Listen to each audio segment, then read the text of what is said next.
Welcome to this deep dive. Today, our mission is to take something you have probably lived through 1,000 times. Or maybe you are literally driving back from one right now. Yeah, exactly. The morning school run. We want to completely change the way you look at it today. Because it really is so easy to just ignore. It feels like a chore. It does. It looks like a mundane, routine hurdle you just have to clear before your real day begins. But today, we are going to slow down the tape. We are taking a fun, highly cinematic, and deeply detailed look at this daily event. Right. We are stepping into the incredibly observant, beautifully written world of an essay titled The School Run. It is by the writer and philosopher Pedro Malha. And his writing is it is incredibly precise. It really is. The language he uses is so specific, and we need to use it fully to open up this tapestry of a scene for you. Because there is a massive amount of life hiding in plain sight on that pavement. So, okay, let's unpack this. The scene opens before the school gates even unlock. The opening curtain, basically. Yeah. Picture that damp morning pavement. You can almost feel the chill in the air as cars begin pulling up to the curb. Doors shutting one by one. Children stepping out onto the concrete. So, right off the bat, how does setting the scene this way change our perspective on something so completely routine? Well, it immediately forces us to stop treating the street as merely a path from point A to point B. Right. By slowing down the camera, so to speak, we start noticing the brilliant visual contrast that defines the start of the day. The parents versus the kids. Exactly. Think about the parents. The moment that car stops, they are instantly engaged in the immediate physical maintenance of the morning. Leaning into the boot of the car to grab backpacks. Straightening coats that have somehow slipped entirely off a shoulder during a 5-minute drive. Which is always baffling. It is. And the parents are completely anchored to the logistics of the present moment. But the children are entirely different. They are operating on a completely separate frequency. Totally. And the children are immediately split into two camps, aren't they? They really are. You have the ones who step out of the car, and their eyes are locked dead ahead. They start walking instantly. Totally focus on the playground and the friends waiting for them. Yeah, they are mentally already at break time.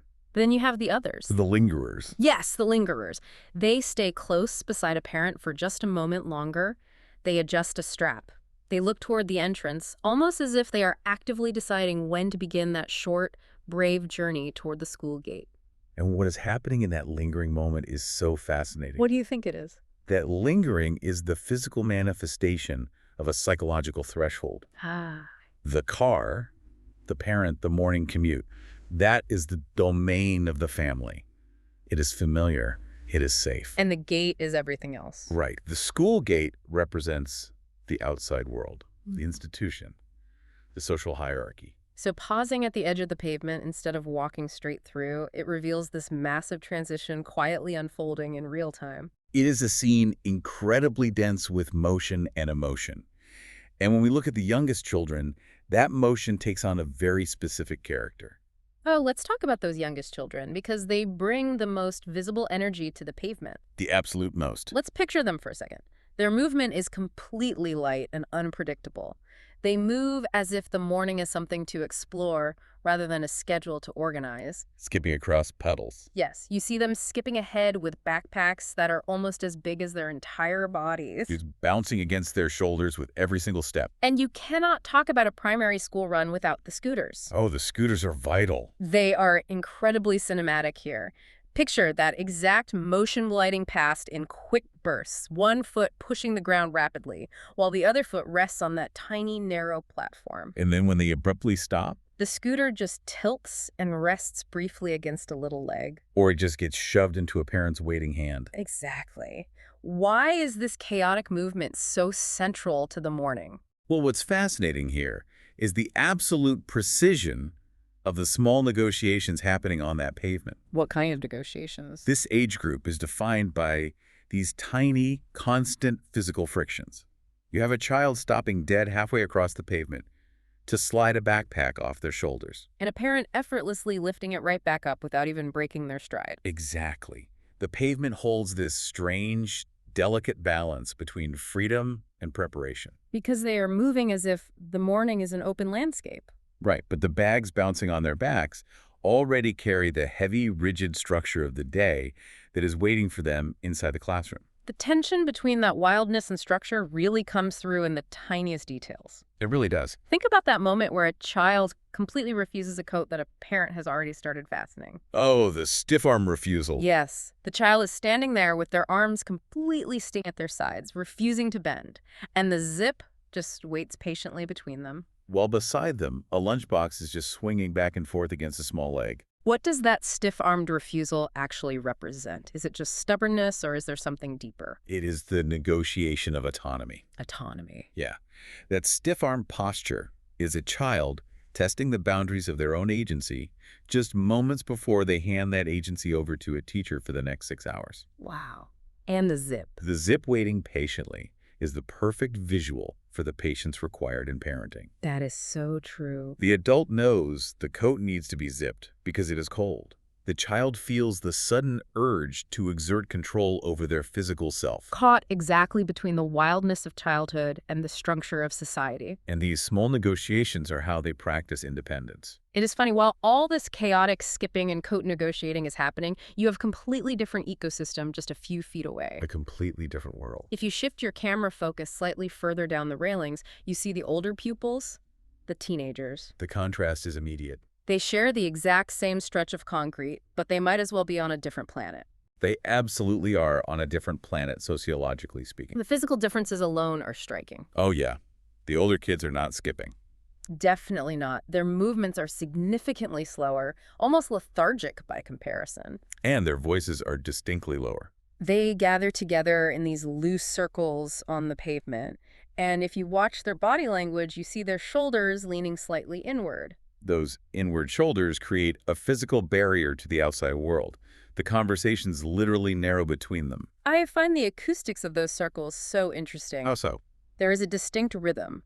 A joke lands, the group erupts into brief, loud laughter, and then they immediately settle back down into those quieter, private voices. Someone is adjusting a pair of headphones, creating an additional layer of isolation. Another is quickly checking a phone before slipping it back into a pocket. And notice what they are completely ignoring. The adults? Exactly. Their attention rarely rests on the adults around them. How does this behavior contrast with the younger children we just talked about? It shows that the gravitational center of their world has fundamentally shifted. Shifted away from the parents. Right. For the toddlers fighting the coat zipper, the parent is still the sun around which their universe orbits. Everything is a reaction to or against the adult. But for the teenagers, the gravity has moved away from the family unit and toward one another. You see this vividly when a teacher walks past. What happens? An older pupil might offer an easy, familiar greeting before the group settles back into its circle and drifts slowly toward the entrance. That easy greeting shows a completely different relationship with authority. It is not fear. It is not clinging dependence. It is a quiet acknowledgement. It is the very beginning of true independence, playing out right there on the concrete. Separated from the skipping children by only a few years. So we have the bouncing energy of the youngest kids pushing against the boundaries, and the insular, quiet circles of the teenagers building their own private worlds. And then there are the adults. Yes, moving steadily through the absolute middle of this scene, navigating between the abandoned scooters and the teenage barriers, are the parents. Carrying what Pedro Malha describes so perfectly as the quiet logistics of the morning. And they're carrying so much physical stuff. They really are the logistical engine keeping this entire ecosystem functioning. The physical items they carry are just the outward manifestation of the mental load. Balancing coffee cups, lunch boxes, spare jumpers. And those terrifying school projects that absolutely needed finishing the night before. You see one hand desperately trying to balance a hot drink, while the other hand reaches out to steady a backpack strap that has slipped off a small shoulder. And beyond the carrying, there are the physical gestures. The non-dramatic ones. Exactly. The gestures themselves are not dramatic at all. A parent crouches down to quickly tighten a shoelace. A quick hug is shared before a child turns toward the playground. Some kids just walk straight toward the door without looking back at all. While others pause to glance over their shoulder one last time before stepping inside.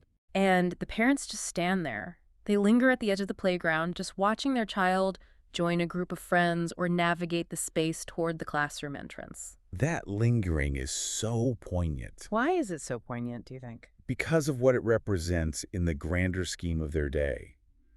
Look at every single adult present on that pavement. They have arranged the very beginning of their day entirely around someone else's morning. Wow, that is so true. Some are walking incredibly quickly because the demands of their own workday are already pressing down on them. Yet they still pause. Their time, their movement, their focus, it is all temporarily surrendered to ensure the safe passage of these smaller lives into the school building. The lingering is a silent act of devotion.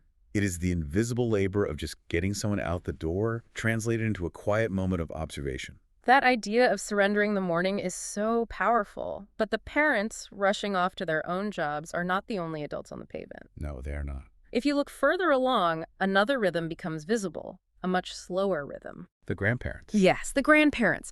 They are moving through the exact same flow of skipping children and rushing parents, but with a completely different energy. Their steps are slower. Their pace is far steadier, The urgency of the workday commute is absent. which means their attention can linger much longer on the child walking beside them. They are not checking their watches or mentally preparing for a 9 o'clock meeting. They are entirely present in the moment of the walk itself. And Mulha paints this beautiful visual here. Think of a small hand resting quietly inside an older, weathered one. They are moving toward the gate, but the child is walking just half a step ahead. It looks as if the child is gently pulling the morning forward. The older generation provides the steady anchor, while the youngest generation literally pulls time and the day forward. It is a stunning contrast to the parents who are rushing to push the day along. It perfectly encapsulates generational time. The grandparents have the luxury of experiencing the drop-off as an event in itself, rather than a hurdle to clear. And as that child pulls them toward the school, they approach the final group of adults in this ecosystem. The teachers. Right, because the children do not just vanish into some giant, anonymous building. They walk directly from the playground to their specific classroom doors, where the teachers are already standing. Waiting to receive all this morning energy. The teacher standing at the threshold is such a vital part of the sequence. They know the rhythms of these children so intimately, they greet them by name. There is a quick exchange, maybe a reminder about a forgotten jumper from yesterday. The teachers already know who is going to arrive quiet and sleepy, Who is going to arrive at a full sprint. and who needs a gentle word of encouragement before their morning can properly begin. It really is a handover, isn't it? It is the ultimate handover. Uh-huh.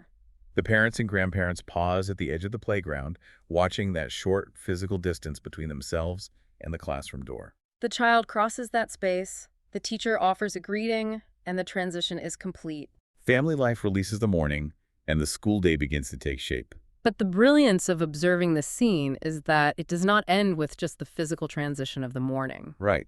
If you stay long enough, another layer of the moment becomes entirely visible. Here's where it gets really interesting. Oh, absolutely. Because if we zoom out, not just in space, but in time, the entire street transforms. Think about those stressed, rushing adults crossing that pavement, carrying coffee cups and lunchboxes. Decades ago, they were the children arriving at a school gate themselves.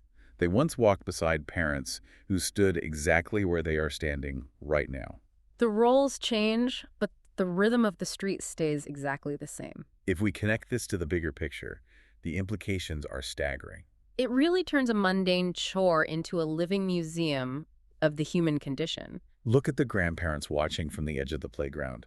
50 years ago, they were the skipping children. 30 years ago, they were the stressed parents balancing the coffee and the homework project. The physical space of the pavement remains constant, but the people cycle endlessly through the roles. Those small skipping kids with the oversized backpacks and the scooters. One day, they're going to stand on that exact same pavement in entirely different ways. They are going to be the ones arriving carrying the heavy bags instead of wildly swinging them. They're going to be the ones guiding younger hands instead of holding them. They will be the ones standing for a brief moment at the edge of the playground, watching someone they love disappear through a classroom door. Before turning back to face the rest of their own day. It makes you realize that for a few minutes each morning, this ordinary stretch of pavement gathers people who are simply living different chapters of the exact same story. That is the profound sociological beauty of it. When you step back and view the whole scene at once, you see the entire timeline of a human life laid out on one street. You have the children at the very beginning of it, vibrating with energy and testing their boundaries. The teenagers taking their first awkward steps into independence. The adults somewhere in the messy, heavily burdened, logistical middle of life. and the grandparents who have traveled much further along, returning to the start of the timeline to anchor the newest generation. Every stage of life, every level of independence, every type of responsibility, all interacting in a chaotic ballet for about 15 minutes a day. And then the shift happens. It happens incredibly quickly. The teachers stand outside their doors, greeting the final arrivals. The parents give their last reminders, a final wave, a quick hug. The children disappear inside, one by one. And the flow of movement just begins to slow down. Within minutes, the pavement that was just practically bursting with life and negotiations and energy begins to clear out entirely. The empty stage is left behind. The contrast is almost jarring. The parents turn around and head back to their cars or continue walking toward their offices. The scooters are no longer gliding. They are either rolling quietly beside a parent or folded up and tucked under an arm. The older pupils have drifted away into the larger school buildings. The space absorbs all that immense human activity and then simply releases it. The conversations dissolve. People head off in separate directions. The sound of the morning completely fades. And standing there, after the gates have securely closed, the street becomes unexpectedly, almost shockingly quiet again. It is the exact same pavement, The same parked cars? the same school buildings that were there just moments ago. But the energy has fundamentally shifted. Soon, it is going to fill up with totally different mundane routines. Delivery vans will pass by, people will walk past on their errands. And the pavement will go back to being just another boring part of the street. Most people will walk straight through that space with their heads down, checking their phones or thinking about their grocery lists. Completely unaware of the density of life that just unfolded there. That is the ultimate power of paying attention to these moments. It exposes how much profound human experience is packed into the spaces we usually ignore. Once you have actually noticed the intricacies of this scene, the stiff arms, the inward-leaning shoulders, the lingering glances, the morning never quite looks ordinary again. It really doesn't. So what does this all mean for you? Good question. The next time you find yourself near a school drop-off, whether you are the one wrestling a coat onto a toddler, or you are just a commuter walking past a primary school gate on your way to work, challenge yourself to look at it differently. Look at the kids pushing the boundaries of their freedom with their scooters. Look at the teenagers creating their own private worlds, ignoring the adults. Look at the parents organizing their entire lives around ensuring someone else's safe passage. You are not just looking at a traffic jam or a noisy pavement. You are watching the entire human story play out on a single block. It is a brilliant invitation to find the poetry in our absolute, most basic daily routines. We've just unpacked the hidden tapestry of a school drop-off, revealing a profound cross-section of life hiding in plain sight. But this raises an important question for you to explore today. What other completely routine, easily ignored 5-minute windows in your own daily schedule are actually carrying an entire cross-section of the human experience just waiting for you to stop and notice them? A wonderful question to leave you with. Thank you so much for joining us on this deep dive. Keep noticing little things, and we will catch you next time.